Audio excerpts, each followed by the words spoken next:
الحمد لله حمدا كثيرا طيبا مباركا فيه. الحمد لله على نعمة الإسلام وكفى بها من نعمة، ثم الصلاة والسلام على أشرف الأنبياء والمرسلين نبينا محمد وعلى آله وأصحابه ومن تبعهم بإحسان إلى يوم الدين.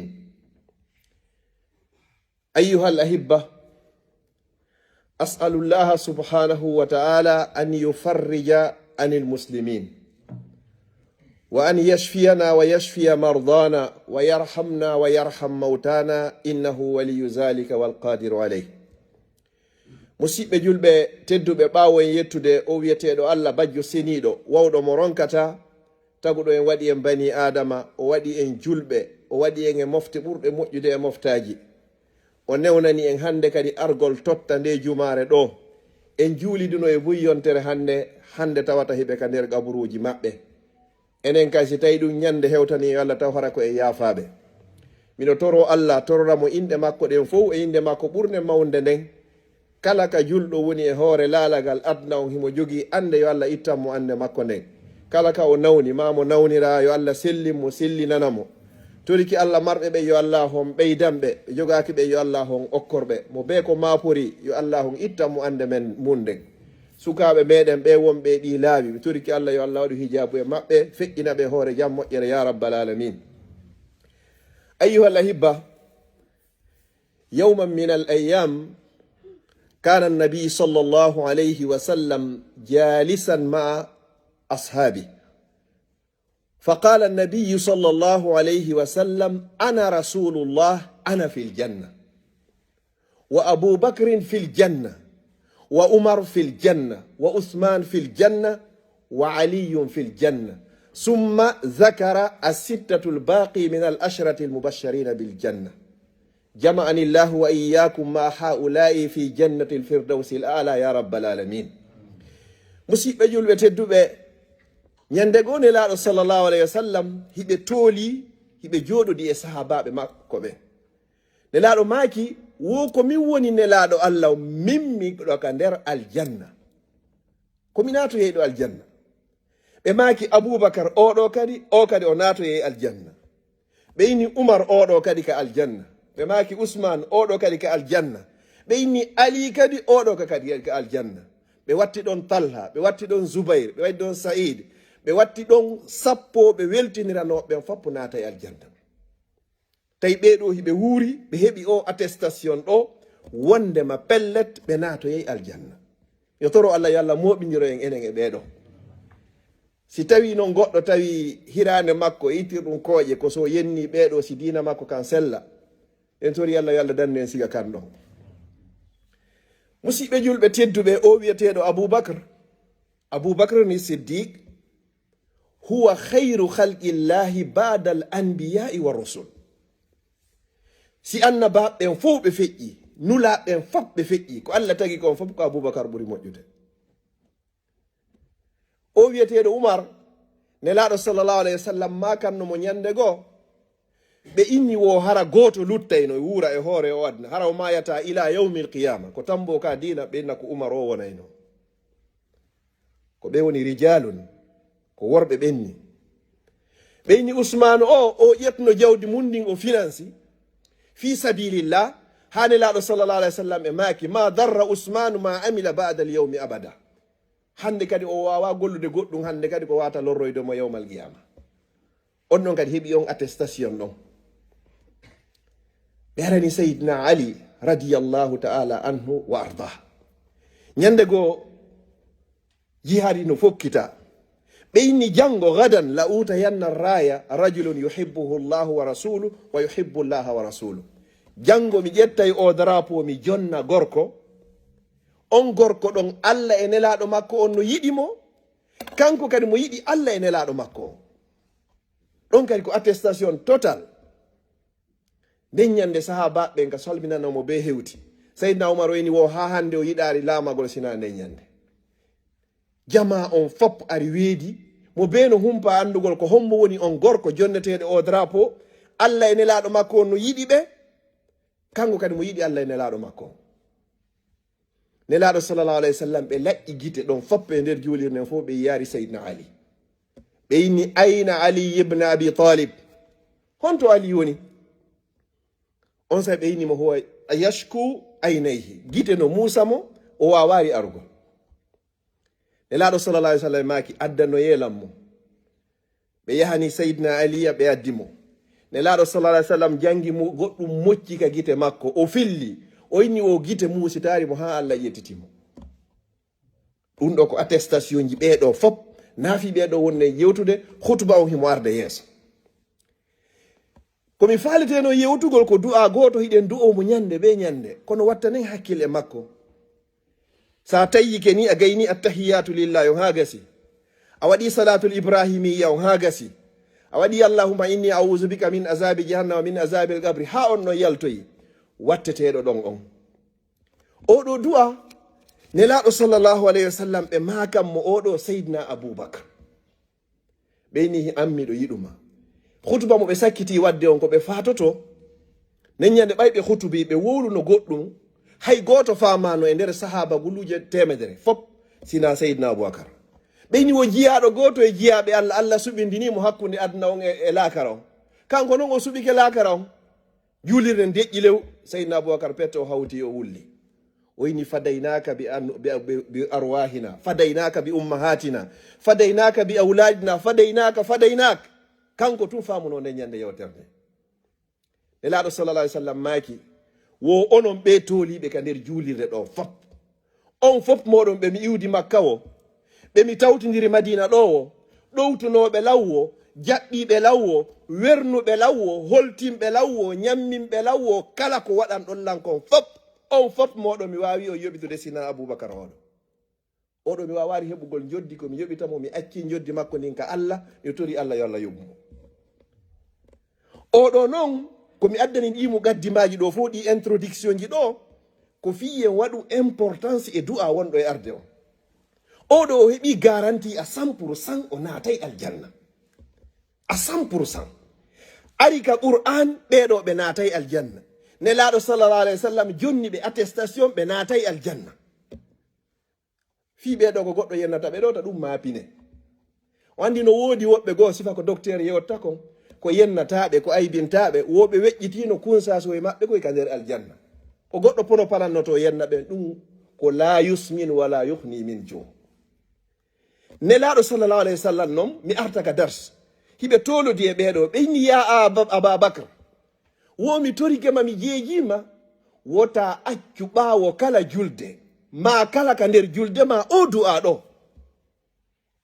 enen kadi jangenmo taskoɗen mo, allahumma inni zalamtu nafsi, maɗum rabbi inni zalamtu nafsi zulman kathiran wala yaghfiru zunuba illa anta faghfirli maghfiratan min indik warhamni innaka antal ghafurur rahim.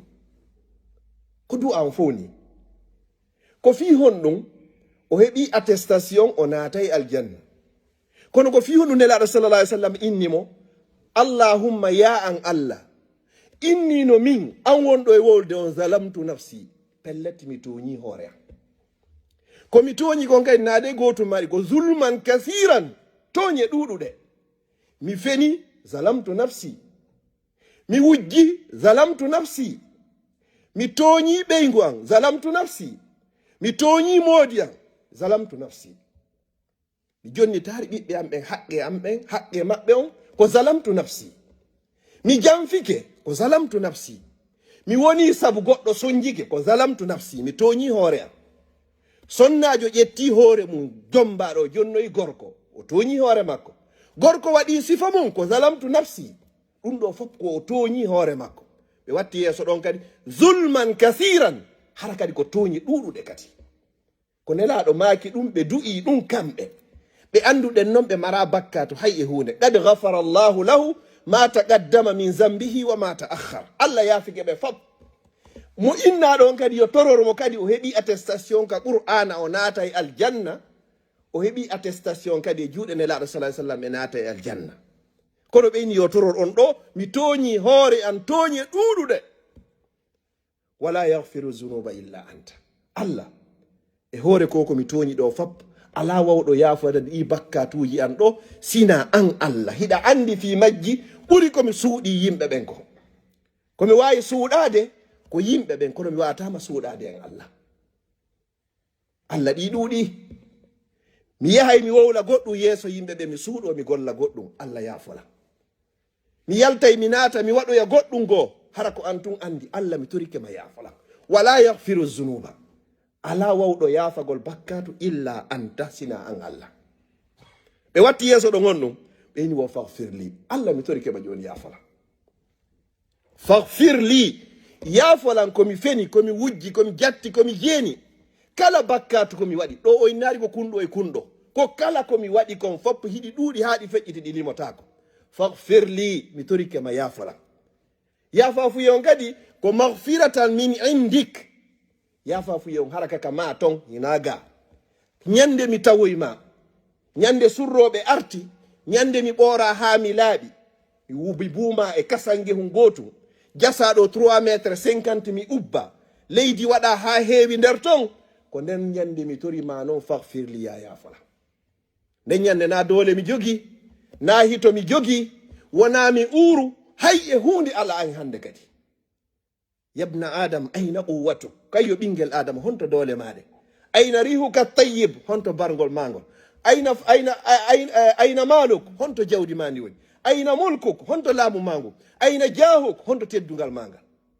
Ɗum ɗon fappo hande lanni hay hunde ko wawɗa hande. Allah ko ndenyande no mi torima ndenyande pellet hay goto mi hato jina sira an. Allah inna yimɓe ɓe dogayno ɗa fi muɗum ɓe mapino ɗa fi muɗum hande ɓe fop ɓe wallinima ɓe yehi hay goto hato jina e ma.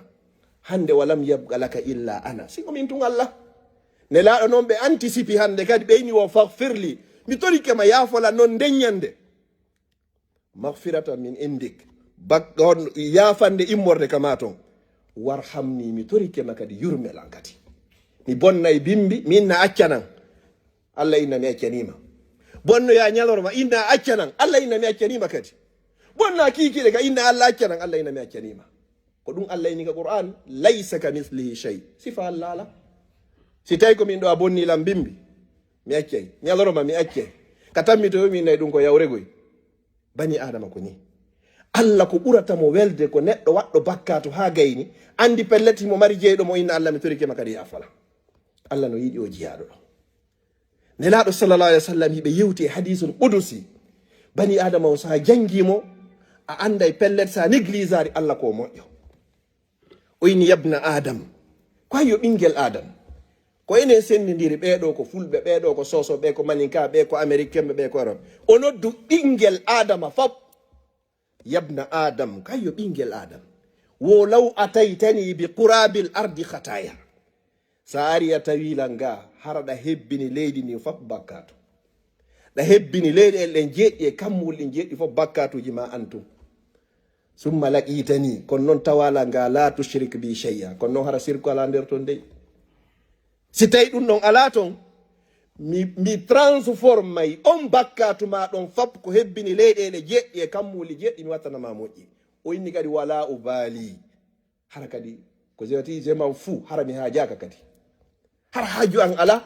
ɓeydatalan hay e hunde ɗoydatalan hay e hunde kono ko woni tun shirku on ɗum no mi yafotako dey inna allaha no Allah la yaghfiru o yafotako an yushraka bihi de o sirkante wa yaghfiru himo yafo ma duna zalika kala bakkatu mo wona shirku ta goɗɗo tawdoy Allah e biniri nasi ta goɗɗo tawdoy Allah e bakawol ma piɓol lekki ɗum ɗo lekki ɗin fop nelaɗo sallallahu alaihi wasallam jonnino en wa fis samai rizqukum wa ma tu'adun ko dow ga arsike men on kala ko foɗaɗa nyande heɓuɗa 120 jours ka nder reedu yummama ko winda ɗon kon goto wawa montugol ɗum ta sonjito goto e meɗen mayata hara hino luttanma woɓande wotere ndiyan e hoore o aduna a hettay arsike ma on fop simaya wama rabbuka bizallami lil abidi o toñata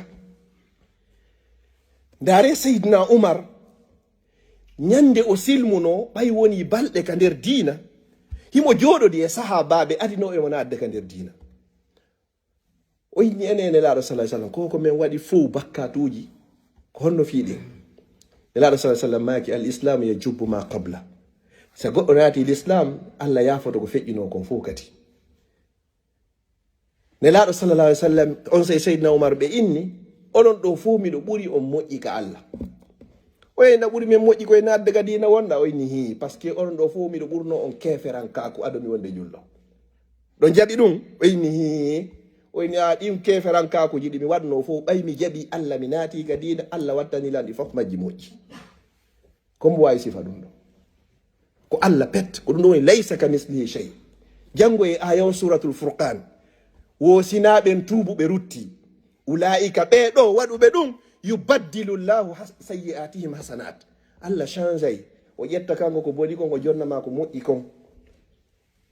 Hiɗa wujjunoɗa finunoɗa jennoɗa wanno ɗum ɗoɗa kansuno hara na haqqeji yimɓe ɓen dey e précisa moƴƴa. Allah transformay ɗum noon foppo watta ko boni kon fop ko moƴƴi hande kadi o inna yahu.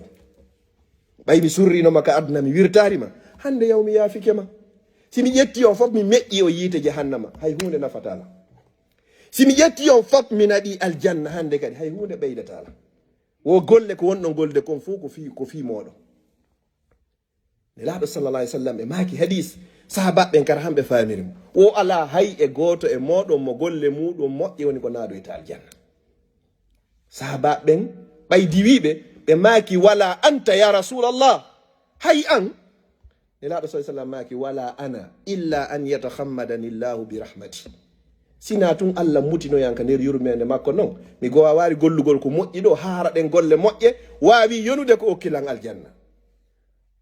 Ala inna silatallahi ghaliya, ala inna silatallahi aljanna. Marchandise Allah on himo jogi valeur, himo teddi, himo mawni. Ko woni marchandise makko on ko aljanna. Ta sikka ko juulata ɗo ko horata ɗo ko hajjata ɗum ko symbolique. Goto wawa juulugol ɗo darɗe nayi o salmina hara o miijaki fi aduna. Une fois hakkille maɗen iwi e julde nden andu compteur o dariki hay hunde ala markude hande kadi. Woɓɓe juulay ha salminoya hara hay baraji gotum heɓani. Ɓe waɗi ɗo subboye rogbo ɓe ɓantiki. ɓenno ɓe juuli ka dariɗa ko probléme ji ɓeygu, probléme ji fayɓe, probléme ji facture, probléme ji musidal, probléme ji.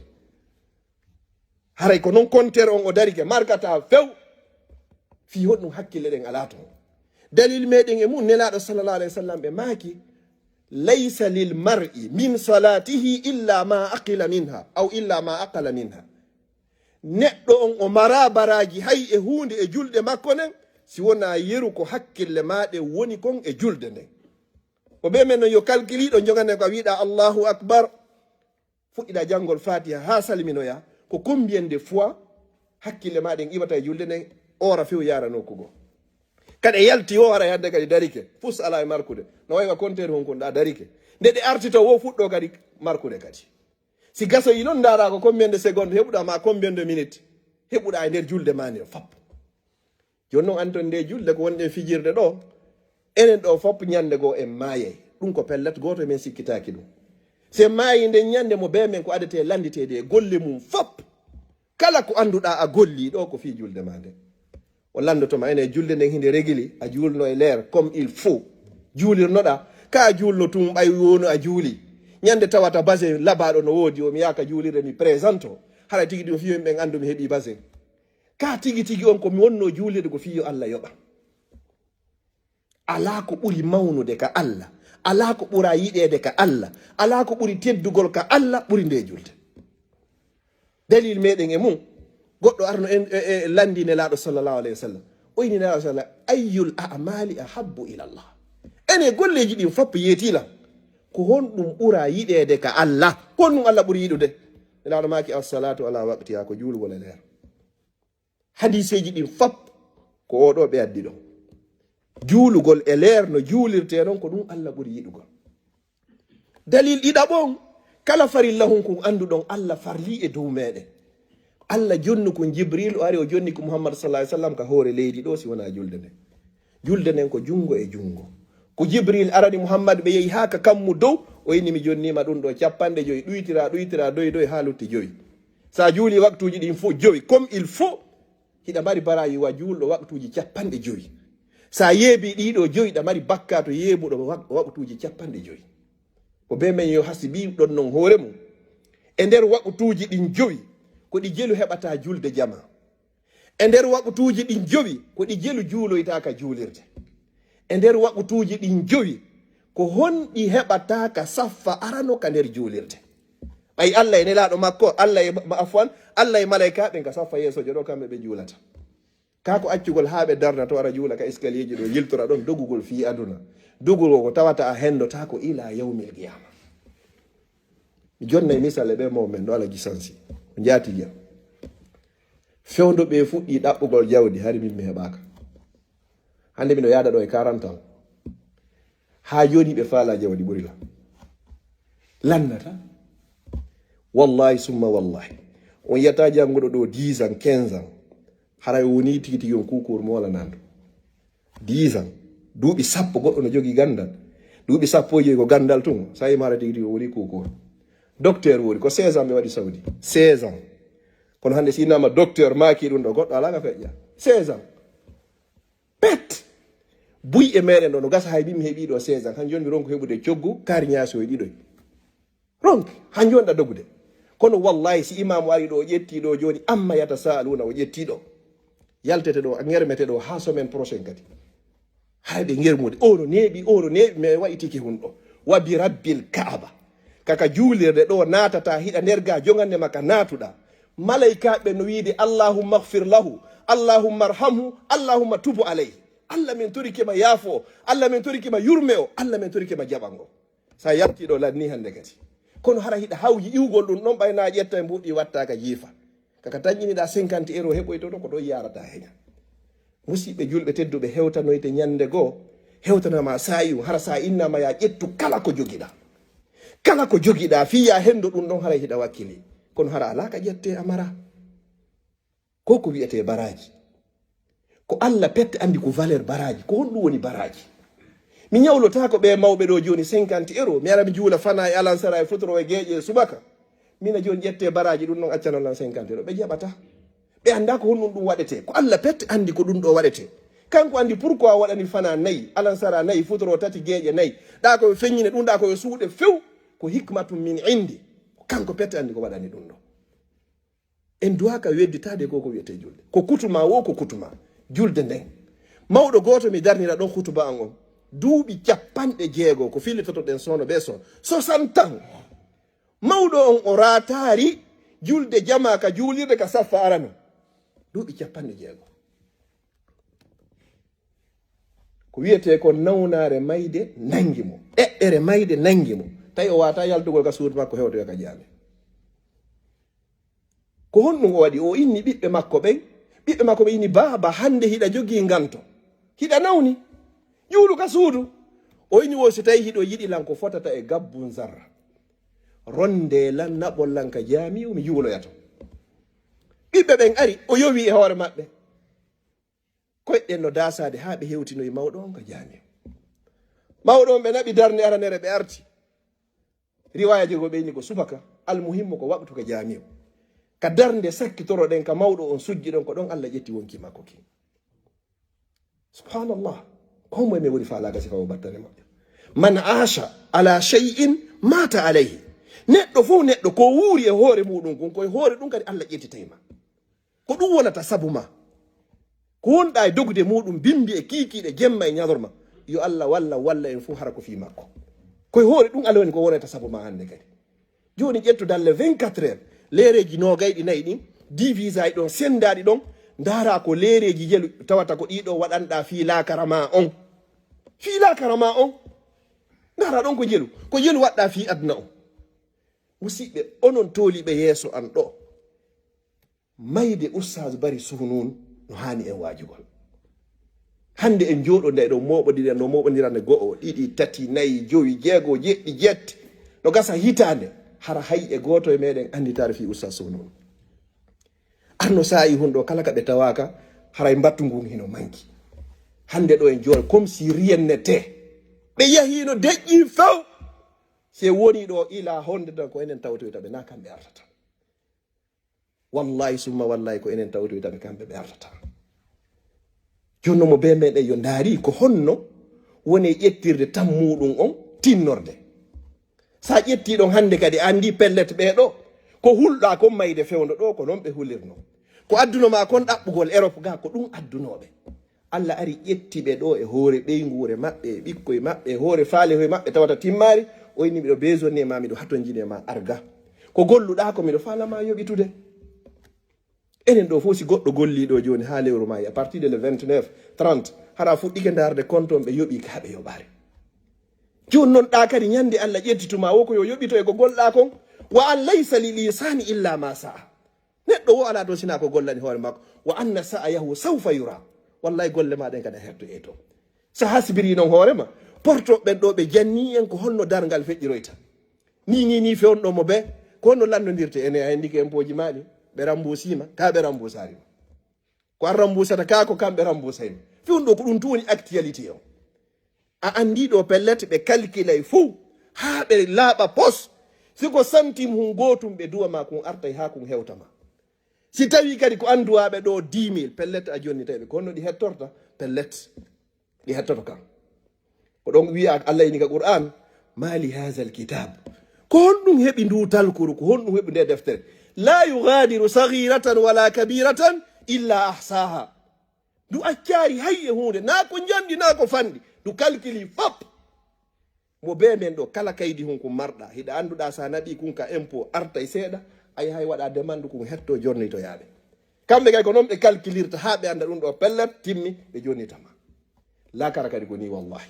yo toro Allah yo Allah okka en fof meɗen battane moƴƴo ittana en andeji kala jogiiɓe andeji dikkina kala nawnuɓe. aqulu qawli hadha wa astaghfirullah li wa lakum fastaghfiruhu innahu wal ghafurur rahim.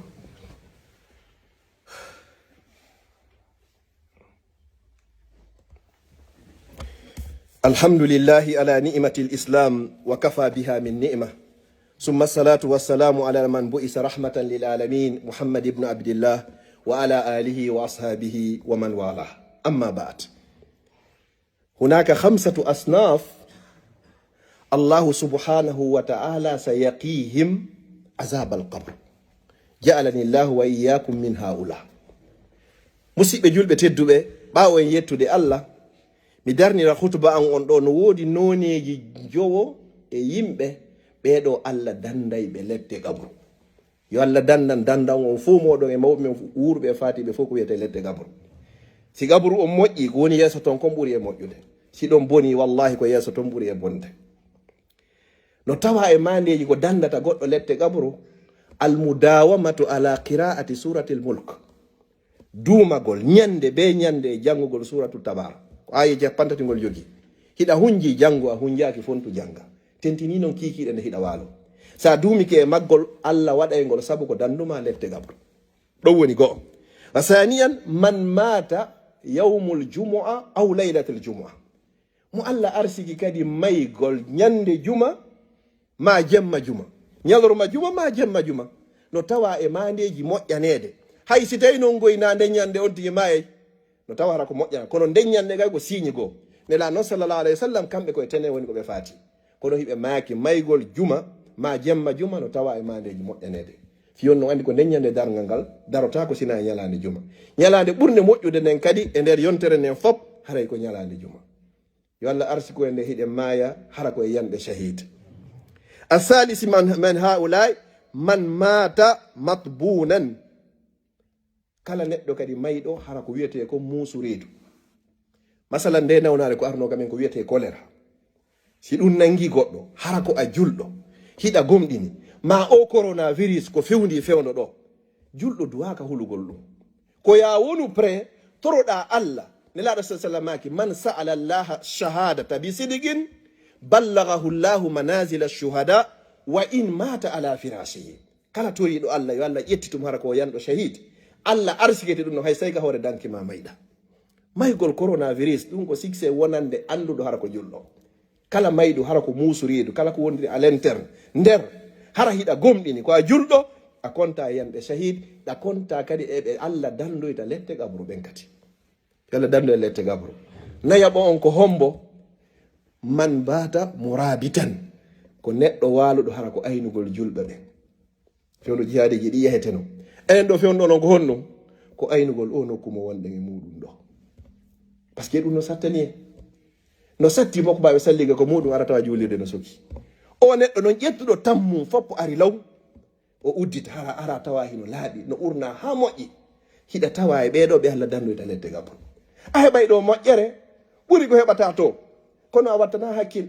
ɗo woodi woɓɓe men wakkiliɓe yaafoɗon terme so satti wakkili daragol la diskita fi politique jogande maka fuɗɗiɗa hakkude fana e alansara ɗa windanede bakkatu ha yoya goɗɗo moltoɗo doyi ara uddita ɗo habboɗo 5 minutes 10 minutes julɓe ɓe naata a yalta kadi o soka nelaɗo sallallahu alayhi wa sallam goɗɗo arno landi ɓe ini yimɓe ɓen fof kombo ɓuuri moƴƴude nelaɗo maki mi anda ha mi lando Jibril nelaɗo landi Jibril inni min kadi mi anda ha mi lando Allah Seydina Jibril landoyi Allah inni wo ko ɓuuri moƴƴude ɓen fop ko awwaluhum dukhulan wa akhiruhum khuruja ko waɗoto ɗo nadde ka juulirde on e sakkitoto ɗon ɓuuri moƴƴude yimɓe fof komo mi woni falaka tawede ɓe kono miɗo wakkili daragol yiltodira e hoore ngala koye ngal ɗo pendant 1 heure de temps 2 heures 3 heures miɗo diskita fi politique ko nafata hayir hunde ko lorrete tun diskita fi ballon diskita fi artiste yennidira ɗon ha monodiron ɗon hara na mbuuɗi heɓuɗa na baraji heɓuɗa a windana bakkatu dolle ma hara ko ñamgol tebbeli yimɓe ɓet wonɗa ɗo oɗo waɗi ɗum ɗo o duwano ka waɗi ɗum hiɗa hasibude yimɓe ɓen noon hay dangal daraki wallahi ko ɓuri e mawde e bakkatu ko koko wiyete ñoore elaɗo sallallah alih w sallam ɓe maki hadis wo innal ghibata ashaddu min azina bakkatu ñoore no mawni ka Allah ɓuri bakkatu jeeno kono gone goɗɗo si jewɗo jeeni ɗo joni ɗum watta ɗo sirla in goɗɗo ño'ay ɗo joni hara en haajaka e muɗum tuubugol e ñoore no mawni ka Allah no metti fi ɓuri tuubugol e jeeno fi honnu sa ño'i goɗɗo a bonni inde makko tanki a yahaari irritiɗa yeeso makko o yafanima andu a gollanay mo woni koye moƴƴima ɗi rewoyte yawmal qiyama joɗɗo si goɗɗo waɗi ɗum leer goto leer ɗi leer tati e nder ñallal kono o yoyta Allah maygol hara ko reedu woni sabu on tigi ma ko tremblement de terre ma ko inondation waɗi ma hara ko yiite ɗiɗo fop ya anduɗa tawa e yande shahid ɓen on souhaite pas kono si waɗi ɗo joni haraɗa gomɗini andu ko toon tawaɗa si goɗɗo kadi yoolike yo andu ko toon o tawa hara ɗon na ƴetta ɓe hoore mum ɓe naɓa yoola na ɓen ɗon hara ko arɗum accidentellement ɓen ɗon no tawa toon kadi si reedu muusi goɗɗo kadi ha o lutti e mum ko ɗum nawnugol si maaya no tawa e mandeji moƴƴanede kala nde goɗɗo nawni haray iman ma on himo ƴawi himo ɓeydi fewndo ɗon ɓuri ka nawna ɗon si goɗɗo nawni ɗo ɓe hospitalisé mo joni ɓeyni hay goto natta toon kala nato to waɗa waɗi masque antigi hera yahuli a fuɗɗoto kisa reguilgol ñamaloy koy ɓe taƴodironɗa fof huɗɗoɗa ɓe noddude moƴƴintino hara ƴette ɗum ɗo naɓoɗɗi ka juulirde waɗanelan ɗo forage on wattanelan ngol lawol ɗo ko fi aliyatimaw par ce que a andi a tippoyi koyngal go laakara joni noon neɗɗo hini ka fewnɗa e dogude ɗon a ala anditude ñande go waɗay tum kap